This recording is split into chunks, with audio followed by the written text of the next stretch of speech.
So, welcome everyone to Shift Your Shit, Kill Your Fear. My name is Marielle, and I'm so grateful for you to be here today. I have an incredible guest here today, Beatty. She's a 6-time marathon champion and also a mother of 5 and so many other things. But why Beatty stood out to me to have on today is talk about killing your fear in your deeper mind, because how do you do the things that you do at this level? I've always said, we're training our minds like athletes, and BD actually represents that in real human form. And I'm so excited to have her on today just to hear about her experience. And she's such a motivational, inspiring human at a soul level, living her soul desires and dreams and combating so many fears along the way. So I am just really grateful to have you, BD, here all the way from Israel today, and would love to hear more about your experience and how you continue to strengthen your mind, because really, so within, so without, how we take care of our minds is everything. And you're just a testament to the power of that, overcoming the mind and truly living your soul dreams and desires. So thank you, Beatty, so much for being here today. Thanks for having me. It's an honor. I'm happy we get to do this. Yeah. So I want to hear from you, when did you realize that this was something that you wanted to overcome? Because I can only imagine there must have been a lot of fear that showed up and shows up along the way in this journey. I always said the soul path is not an easy one, because it's going to continue to unravel the deeper mind and the fears and the things to work through. And not only in just the running, but in your life and in who you be and in the world. So how do you relate to your mind, I would say, even currently, and things that you've overcome that you think are useful to share? So it's funny. I don't feel like I have a lot of fears. Actually, I have the opposite of that. I feel like I'm extreme, like no fear. Wow. But I do remember that the first time I said out loud that I want to make it to the Olympics, anytime you have a really big goal for yourself, I think it is scary to put it out there because it makes it real and it means you care and you're invested. And then if it doesn't work out, then you will feel like a failure, or you don't have to, but that's what we all assume.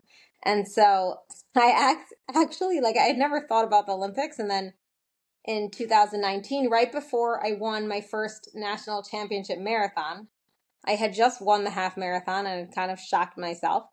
And I was so new to the whole sport, and I was like new to being interviewed by journalists. And I remember, like, I'm a very open book. So like a journalist called me in Israel, and I just like was like having a conversation on the phone, and I'm like, yeah, I want to make it to the Olympics. And then the next day I saw like plastered over the cover of like the weekend edition of Israel Daily News, like me, and like my dream is to represent Israel in the Olympics. And that was crazy to see. Um but I think in terms of in general, everyone will have their own, we all have our own comfort zone, and only you really know what is Mhm. hard for you, what is scary. Like if you ask me what's scary for me, you know what's scary for me? It's like starting a business. Like that's really scary. Like there's a lot of things I still haven't done in my own development of my brand and, business, because I'm just like I push it off. I think because I say it takes too much time. I don't have the time, but I'm scared to like invest money. So like I only you will really truly know what, you know, you're scared of, what you're avoiding. And I think that the way you get over those fears is by, first of all, realizing that, like, accepting the worst possible outcome if it doesn't work out, and knowing that that's 100% a chance, but also realizing that not working out is also part of your journey, and that you'll always get somewhere greater if you give it a shot. And I feel like so many times it's so crazy to me to think about this, like, what we're so scared of failing that we couldn't even try. Like if you ask yourself that, you're so scared of it not working out that you're not even willing to try a teeny bit. Like, Yeah. what's the worst that's gonna happen, right? So that's like my attitude. And it makes so much sense again why you're so successful, because right, if we could live a life with no fear, and I always love that question, is if you had no fear in you, what would you be doing in your life? What things would you be, yeah, like you said, even trying? And if we also didn't have meaning making around, because what is even failure? Because even too, if you were to go run a marathon and not win, or someone to go do something, even like try a business and then it didn't work out, but you know what, your soul's going to be happy that you even went for it and even overcame the fear itself of doing it. That isn't that the win? Versus again, what we think of the outcome of it. We're so, as humans, attached to these outcomes and what we're making it mean. But isn't success just following what feels good to have done, even if it feels hard and heavy in the moment? And again, I think your journey is that it's just and that I think it's always a really humbling thing that anyone that's doing things that are in success, there's always going to be something else to do to be able to face those fears or overcome things in different areas of life too. And so I love that you shared that I think it's so endearing that in the human experience, someone's fears is like someone's ease. You know, I always say like someone's like fearing driving a car, you know, and they won't get in their car to drive. And someone is like, they drive every day and it's a non-issue. You know, like you said, someone would be like, to run a marathon would be the scariest thing.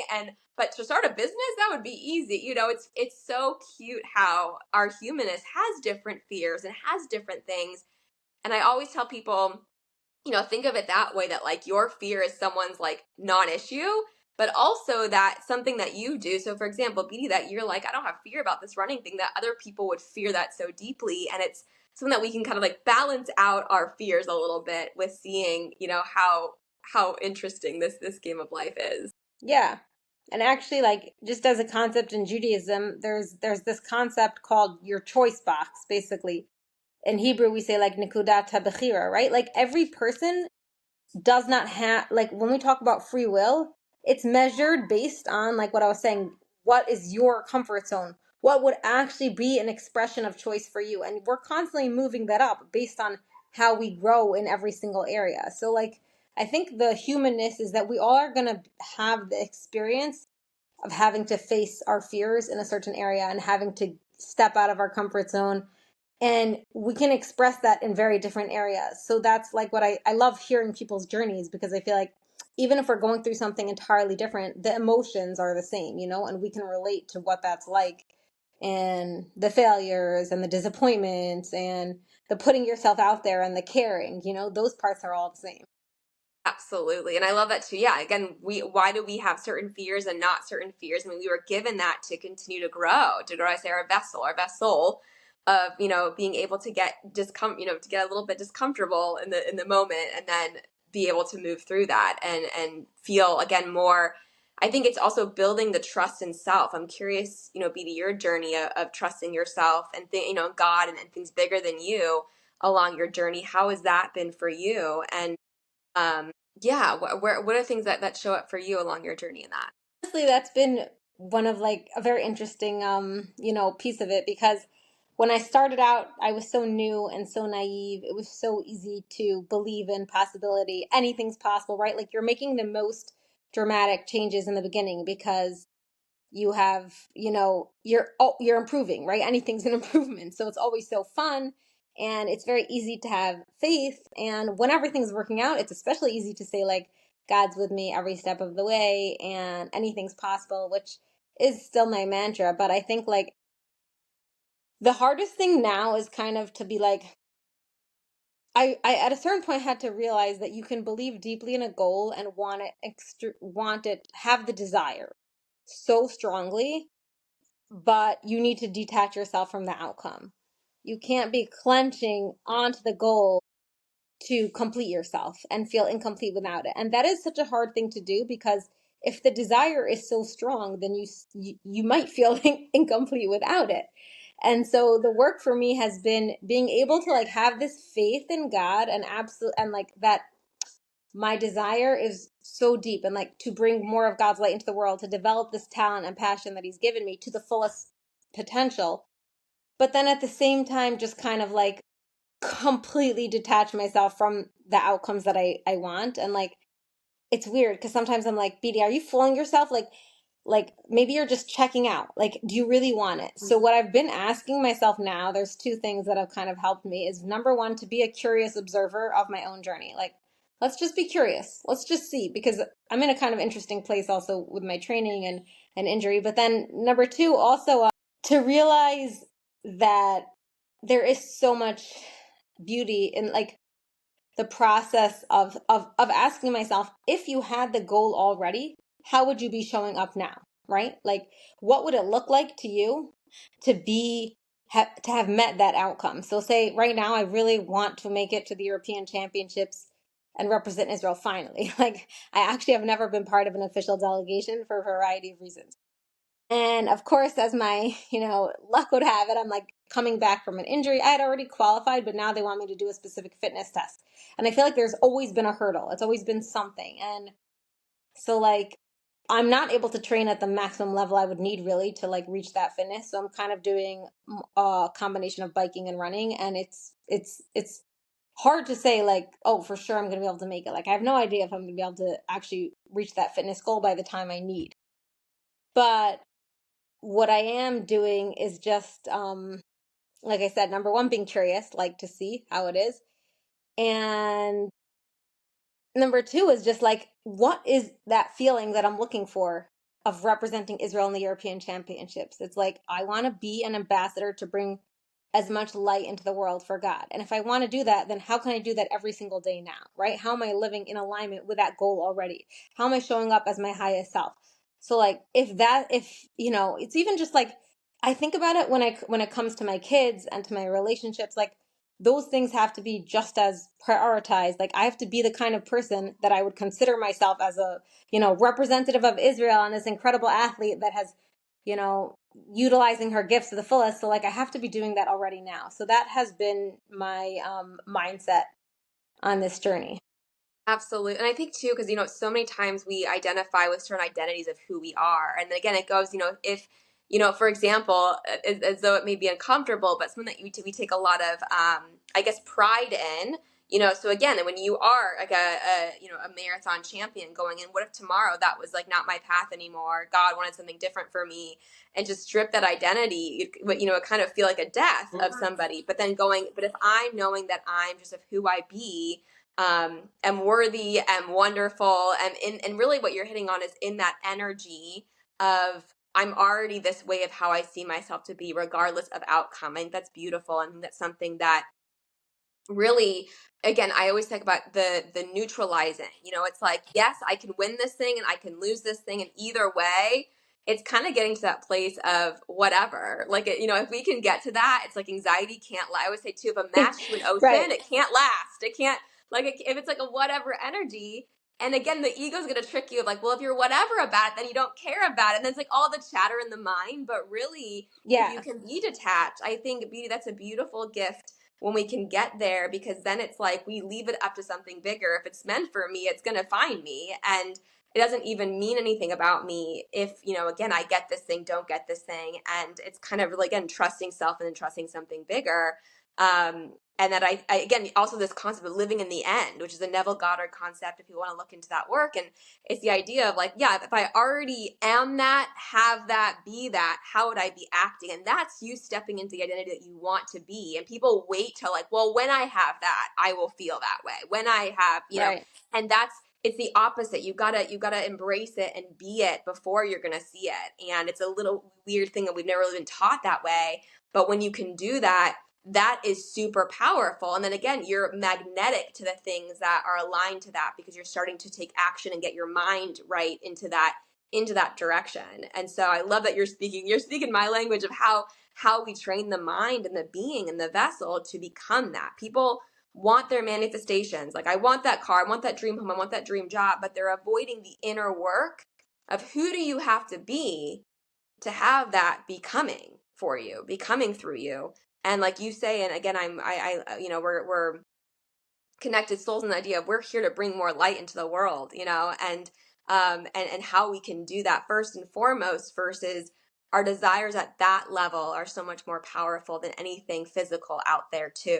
And it's really how we be. And I always say we're just a reminder of everybody else. We're just mirroring to everybody else. And Beatty, what you do so beautifully is you mirror people possibility and empowerment and growth in your own vessel to be the best version of you. And it's magnetic and it's contagious. And you are such a light in this world, and that you tap into the desire is to bring more light versus the desire is to achieve that thing, because there's always going to be another thing. I think that's what we realize, is that people like, oh, if they're I millionaires or think billionaires, also, they have it yeah, and all. I Go think ahead. that, no, I think also a lot of times we don't even realize what it is we truly want, right? We have a goal, it's a very physical, tangible desire or outcome that we're seeking, but then we don't really know what it is about that outcome that will make us feel complete. And even for like, why do I want this European championship so badly? So when you can get really clear on and to visualize how you would feel and what it is that you're hoping to achieve, then you can start living like that already. So that's, to me, also was another part of it, like really asking myself and putting my body and mind, like not just mind, because a lot of times you can be very like wordy and logical, but then I think for me a big piece has also been like doing somatic work and like working and feeling things, because I don't necessarily feel things so automatically. So just kind of like, where am I going to feel this in my body, you know? Yeah. Yeah. And again, I love the question of, something that I desire. Well, why do I desire that? And I think at a deeper level, we desire to feel alive. And certain things our soul is pulled to feel that aliveness and to feel, again, we all chose at a soul level to be here and come to this human experience and have a body and have a mind. And so it's, again, right. If you can get to the root of, I always say, getting to the root of your fears and killing them off and clearing them off, but also going, when you get into that desire space of going, what am I really wanting here? Because we live in a world that's just instant gratification, like, yeah, I want to eat that whole bag of cookies right now, but I know I'm going to feel not good later. And so we can so focus in the moment, or I'm going to mindlessly scroll on social media and it's going to feel good and in the high in the moment, but later I'm going to be, why did you do that again? We're really in a world that we just want things now and just for the pleasure of them now, but not the long-term game. And really that's also strengthening the mind of looking at the long-term. I can only imagine your training. A lot of it, you've got to push through the mind. You've got to push the mental. You've got to pause the things that would feel good in the moment to, again, keep in mind the bigger picture. And that's a muscle that's much harder than the instant gratifications we have in the world that we're so bombarded by. Yeah, and I think that also is something that just becomes a lot easier with practice, the more that you train your body and mind to delay gratification and to almost, I mean, I think all marathon runners are a little bit like of pain seekers. Like Storage. I like thrive off of it. Like I love the burn. I can really get into it, and like to me there's nothing more um powerful than just like grinding out a hard workout and like pushing through, and especially if like it's going according to plan. It's a lot harder when like you're pushing really hard and your paces are not what they're supposed to be, but like when you're hitting the splits and yeah, you're working hard, but like that feeling is really good. It's really powerful. And I think again, Judaism teaches us all about delayed gratification. And I always say like the number one thing you need to know with running and training is like discipline is greatness. And some areas of life it's easier for me than others, like going to sleep on time I'm not as disciplined in, and that's something I'm always working on. But with the training I find it like the longer that I've been doing it, the more it's something my body 100% craves. And it's hard for me to not run hard. Like I miss when I can't do hard workouts. I am like not a happy person. Yeah, yeah. And again, the idea you were given this gift and not everyone, again, if someone were to be like, well, then I should be able to do that. It's like, we're all here for different soul journeys, our soul signed up exactly for how it's going. And, I'm curious for you, a few, as we start wrapping up here, a few different kind of, questions for you, that I think would be really good for viewers is how do you, one, I bet there are a lot of people, the word extreme I find so interesting. And one day I looked it up and, the definition for extreme is very, very good. And so it's interesting that some people, again, I talk a lot about with judgment, we're going to get judgment from ourselves, from others. It's usually a projection of ourselves and also of their perceptions. And I always think it's a great invitation of going, what am I making this mean inside me if I am getting judged? And again, where am I judging myself? And this word extreme, because again, someone could watch your life and go, that's really extreme. Someone could watch your life and go, that's really inspiring. Someone could watch your life and go, I would never want that. And someone could watch your life and go, I would so want to live that life. And at the end of the day, that's why if you know that you're on your path, none of that noise even matters. But I'm curious for you, with that question, one, how do you relate to the word extreme? And two, when I think about what your life and what you're doing and what you're training for, what is your relationship to rest? currently, and how, because I can only imagine if you're so focused on the training and the going, what you said, moving your body, and I crave that. How do you relate to rest? So kind of a two-parter. What do you think about the word extreme and how that shows up for you in your life, and how you relate to rest and how you kind of work with that energy? Because for a lot of women, I think too, it's hard to just feel like you can, just be, right? Yeah, so I always have defined myself as extreme. I went from couch to marathon in 4 months. That's extreme. I never knew that it was like the definition was very, very good. I kind of just thought of it as like just like an outlier, like on the edge. And I've always liked to be on the edge and just like push the limits. So for me, that's still the case, and I think it's like it's pushing my own limits. And talking about judgment and judgment of, like, I really have never thought about, what other people think about me. I've really been so focused on what I want for myself. But I do think that we're living in an age where comparison is impossible to avoid, and it's hard.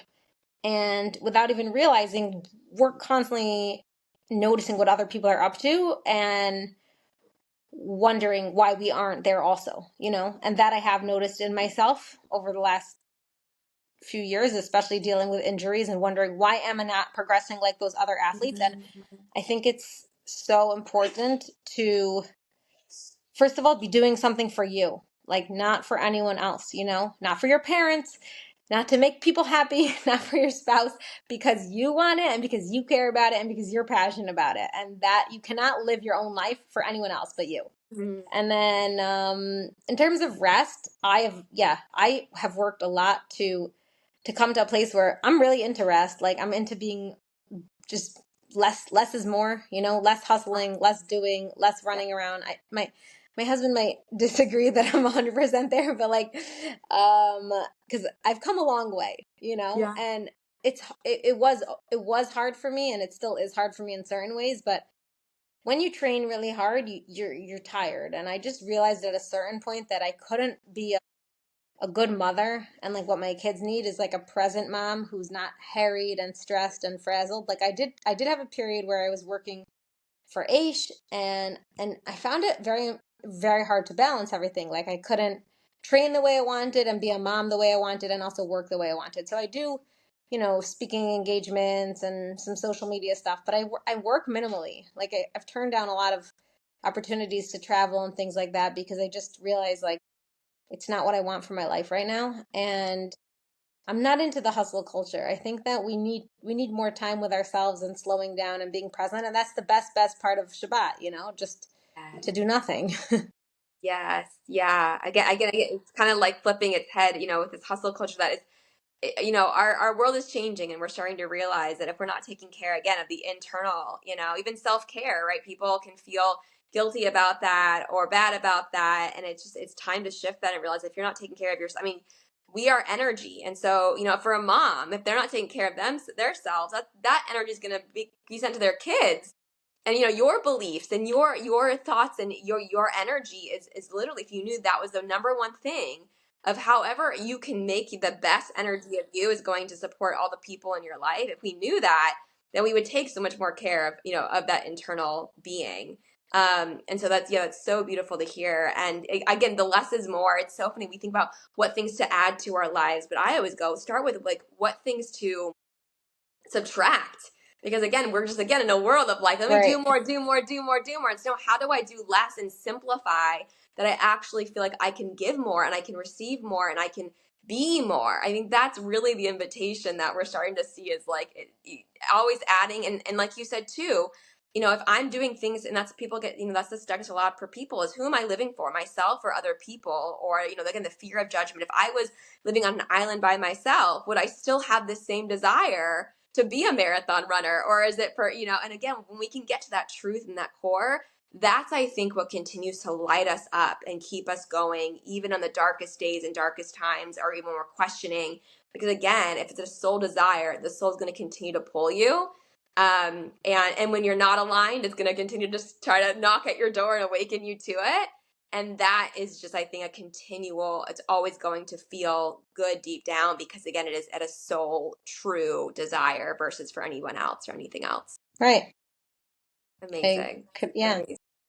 Yeah. And so, BD, if there's one thing you can leave listeners with, if you know, what you would tell your younger self today, or what you would tell yourself in the beginning of this journey when you decided to step into this, what would you say? It's so funny. I always say, like, I think if you had told me how hard it was going to be, like at the beginning of my journey, because I might not have signed up for it. Like I might not have been willing to walk down this path, but that's maybe what I want to share is just the journey to discovering your deepest potential and revealing the greatest light that you have will be hard.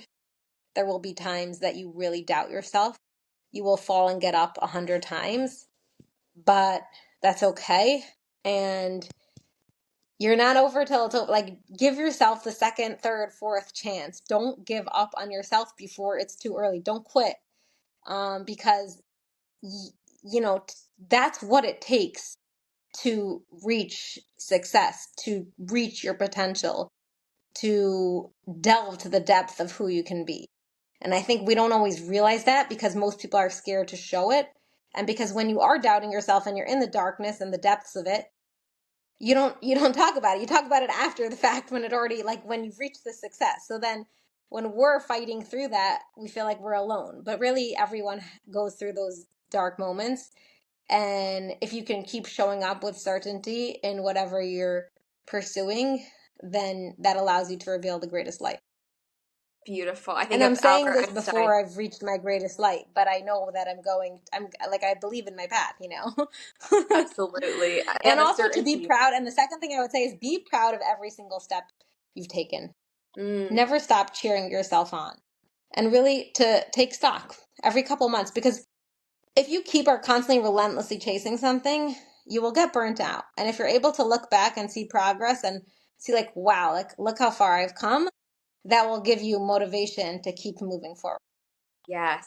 Yeah. How often are we not felt, again, our mind's always going to focus on the negative, even of the day. It's like, oh, but that didn't happen. It's like, but what did? Or what can I celebrate? Even if I made a mistake here or there. And again, it's training the muscle, just like you would work the arm at the gym. You got to train it to going, what am I celebrating today? What am I proud of myself for today? Not anybody else, again, outside of you, but within. And, I just, again, I so appreciate your words and your shares. And I think of, Albert Einstein, he kept working at it until literally revealed the light, right? And after the 99th try. Yeah. And also, if he were to share that journey along the way and other people, and sometimes we let other people's thoughts and ideas and judgments and get in the way. But imagine like him, like he, was so focused on, like, I know I have certainty and I'm going to figure this out. And, Henry Ford, you're going to make a car and people judging him. I mean, the people that have done the most incredible things in the world had so much judgment and had to go into certainty even when it seemed ridiculous and, kind of in this disillusion, but they knew, that they were here to create something beautiful. And BD, I'm so grateful for you that you're in this world to remind us that, to be a mirror of that within our own lives. And I invite people that are listening of going, what's that thing? Because if you're hearing this, I know it's for you, of I've been holding myself back from, but I know that I'm here to bring more light to myself and others in the world. I always say, show me the win-win-wins, because that's really what it is. When everyone you feel like is winning, those are just the biggest miracles that I do think that we are here to experience. And I intend that this awakens viewers to really step into, where am I playing small? Where am I playing in the attic of my mind versus the mansion versus the ocean versus the universe that my mind can really expand to? And you're just a testament to continuing to do that, BD. And so grateful for you for being here today and sharing your Thank wisdom you. and your light with the world. Thanks so Thank much. you. Thanks And so thanks much, for all your everyone. kind words, and your energy's awesome. Oh, Keep inspiring all of us. a mirror of you. Thank you, everyone, for joining us, and we will see you next time.